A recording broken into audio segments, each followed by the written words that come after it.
Airships विमानन के इतिहास में सबसे आकर्षक उड़ान यंत्रों में से एक है। कभी ये इंजीनियरिंग की विजय का प्रतीक थे, आज वे फिर उसी भूमिका की ओर बढ़ रहे हैं। पर हम इनके बारे में क्या जानते हैं? अतीत में एयरशिप्स में किस ईंधन का इस्तेमाल होता था? आज के समय में हवा में कैसे नियंत्रित किए जाते हैं? आसमानी दिग्गज किन नियमों का पालन करते हैं?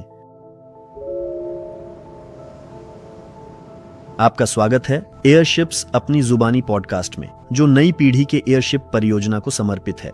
और हमेशा की तरह आपके साथ हैं इसके होस्ट गेन्नादी बाबानिन। एरोस्टैट्स, जिन्हें एयरशिप्स के नाम से भी जाना जाता है, ऐसे नियंत्रित उड़ान यंत्र हैं जो कम घनत्व वाली गैस की उठाने वाली शक्ति के कारण हवा में तैरते हैं, जो एक आवरण के भीतर बंद रहती है। एयरशिप्स की खासियत यह है कि इनमें इंजन और नियंत्रण प्रणालियां होती हैं जो इन्हें निश्चित रूप से निर्धारित मार्ग पर चलने की अनुमति देती हैं। यही बात उन्हें बिना नियंत्रण वाले गुब्बारों से अलग बनाती है।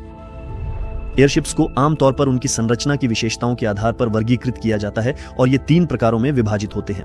इनमें पहला है सॉफ्ट, नरम एयरशिप्स, जो बनावट में सबसे सरल होते हैं। इनमें कोई कठोर ढांचा नहीं होता, बल्कि ये अपनी आकृति आंतरिक गैस के दबाव बनाए रखते हैं। ये हल्के और फुर्तीले होते हैं, लेकिन इनकी अपनी सीमाएं भी होती हैं। एरोनोवा कंपनी के शुरुआती एयरशिप्स जैसे नोवा 01, नोवा 2 और नोवा 8 भी नरम संरचना में ही बनाए जाएंगे। इनमें से अगला प्रकार है अर्ध कठोर, सेमी रिजिड एयरशिप्स। ये लचीली बाहरी परत और कठोर कील बीम का संयोजन होते हैं। इस तरह की संरचना स्थिरता भी देती है और इंजन वाली गोंडोला को जोड़ने के लिए मजबूत आधार भी, जिससे नरम और कठोर दोनों प्रकारों के फायदे मिलते हैं। तीसरा प्रकार है कठोर रिजिड एयरशिप्स। इनमें धातु का ढांचा, बाहरी आवरण और आंतरिक गैस कक्ष होते हैं। यह डिजाइन वास्तव में बहुत बड़े आकार के यंत्रों का निर्माण संभव बनाती है। सभी को प्रसिद्ध हिंडनबर्ग एयरशिप के बारे में पता है, जो एक कठोर प्रकार का एयरशिप था। हमारे नई पीढ़ी के एयरशिप परियोजना के तहत भी कठोर संरचना वाले यंत्रों की योजना है और इनमें से पहला होगा नोवा 35। यह अपनी तरह का पहला और सबसे छोटा यंत्र होगा जिसे एरोनोवा कंपनी द्वारा निर्मित किया जाएगा। एयरशिप के मुख्य घटकों में मजबूत बाहरी आवरण, ढांचा, गैस बैलून, चालक दल और यात्रियों के लिए गोंडोला, साथ ही पावर यूनिट शामिल हैं।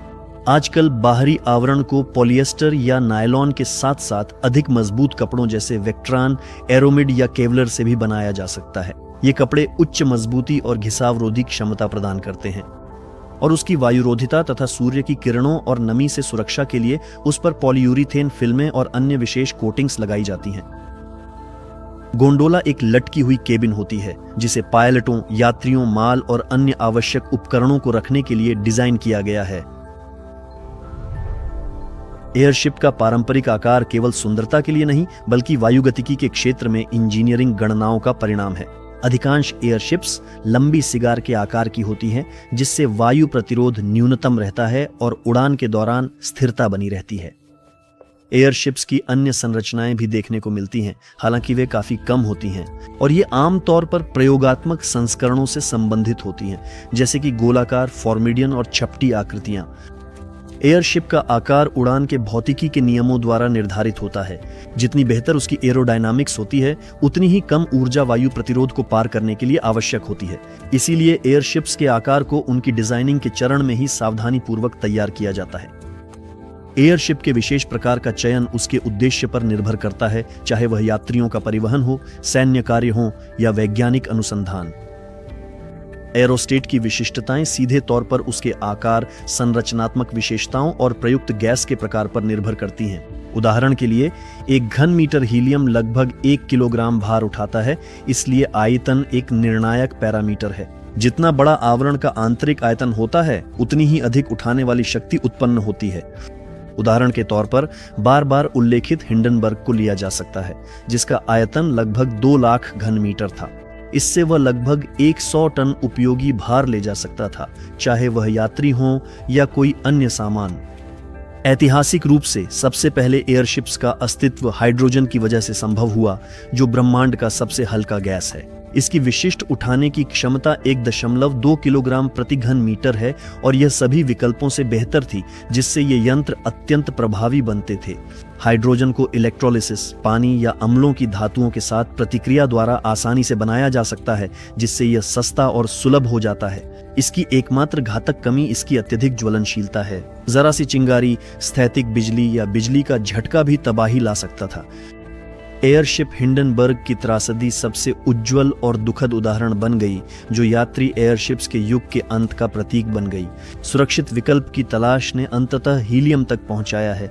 यह एक निष्क्रिय गैस है जो न तो जलती है और न ही दहन का समर्थन करती है, जिससे उड़ान की सुरक्षा में क्रांतिकारी वृद्धि होती है। अपनी भौतिक विशेषताओं के अनुसार यह उठाने की शक्ति में हाइड्रोजन से कमतर है, लगभग 1 किलोग्राम प्रति घन मीटर, जबकि हाइड्रोजन के लिए यह 1.2 किलोग्राम प्रति घन मीटर है। लेकिन इसके बावजूद यह अपनी मुख्य विशेषता हल्केपन को बनाए रखता है। हिंडनबर्ग आपदा के बाद हीलियम पायलटेड एयरशिप्स के लिए डिफॉल्ट रूप से एकमात्र स्वीकृत गैस बन गया। सभी आधुनिक एयरशिप्स जिन्हें हम जानते हैं, चाहे वे विज्ञापन के लिए हों, निगरानी के लिए या अनुसंधान के लिए, वे केवल हीलियम का ही उपयोग करते हैं।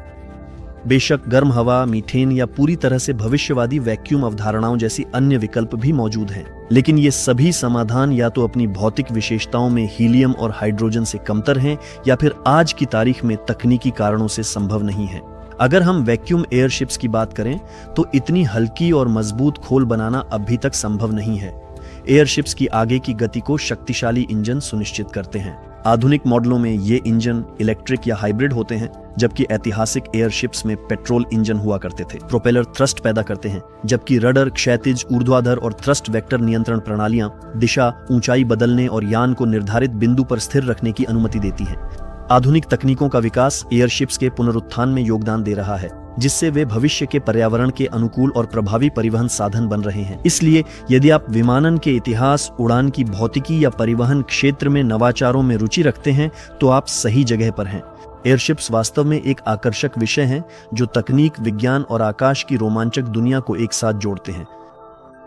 और यह बहुत अच्छी बात है कि आपको पहले से ही वायुवहन आकर्षित कर रहा है, क्योंकि आने वाले वर्षों में यह परिवहन बाजार में अग्रणी स्थान प्राप्त करेगा। नई पीढ़ी के एयरशिप परियोजना का हिस्सा कैसे बने और स्वयं इको टेक्नोलॉजी और विमानन के विकास को कैसे प्रभावित करें, इसकी जानकारी आपको विवरण में दिए गए लिंक और हर नए पॉडकास्ट एपिसोड में मिलेगी। तो फिलहाल के लिए बस इतना ही। इस वीडियो को अंत तक देखने के लिए आप सभी का धन्यवाद। अपने कमेंट्स लिखें और हम आपसे अगले एपिसोड्स में मिलेंगे। सबको अलविदा।